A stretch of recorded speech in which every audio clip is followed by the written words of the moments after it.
ప్రియమైన దేవుని బిడ్డలారా, ప్రాఫిటిక్ వాయిస్ ఆఫ్ జయాన్ నుంచి ఒక అద్భుతమైన ప్రవచనాన్ని, ఒక అద్భుతమైన శక్తితో కూడిన వాక్కును దేవుడు మనకు అనుగ్రహించుచున్నాడు. ఏంటంటే న్యాయాధిపతులు 15వ అధ్యాయము 14వ వచనంను మనం చూసుకున్నట్లయితే, సంసోను ఆ యొక్క ఫిలిస్తీన్ల చేతికి అప్పగించబడ్డానికి ముందుగా యూదా జనులు అతనిని క్రొత్త త్రాళ్లతో తీసుకొని వెళ్తూ ఉన్నారు. వెళ్తూ ఉన్నప్పుడు అక్కడ లేహికి వచ్చినప్పుడు అతడు లేహికి వచ్చే వరకు ఫిలిస్తీయులు అతనిని ఎదుర్కొని కేకలు వేయగా, యెహోవా ఆత్మ అతని మీద బలముగా వచ్చినందున అతని చేతులకు కట్టబడిన సంకెళ్ళును అతని చేతుల మీద నుండి విడిపోయెను.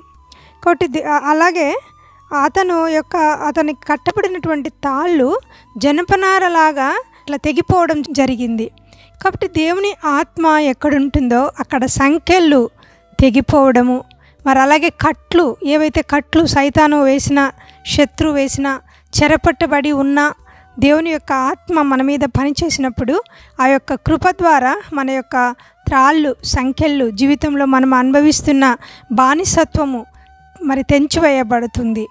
అలాగే మనం చూసుకున్నట్లయితే దేవుని యొక్క ఆత్మ ఎక్కడ ఉంటుందో అక్కడ కాడి విరగగొట్టబడుతుంది అని దేవుని వాక్కు చెప్పబడుతుంది. కాబట్టి ఆత్మాభిషేకం చేత మనము దేవుని యొక్క ఆత్మ చేత శత్రువులను మనం ఎదుర్కోగలము.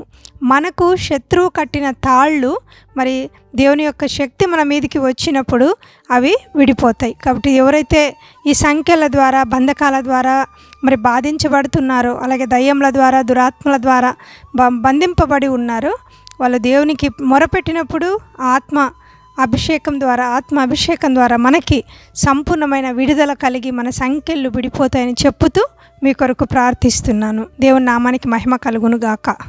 ఆమెన్.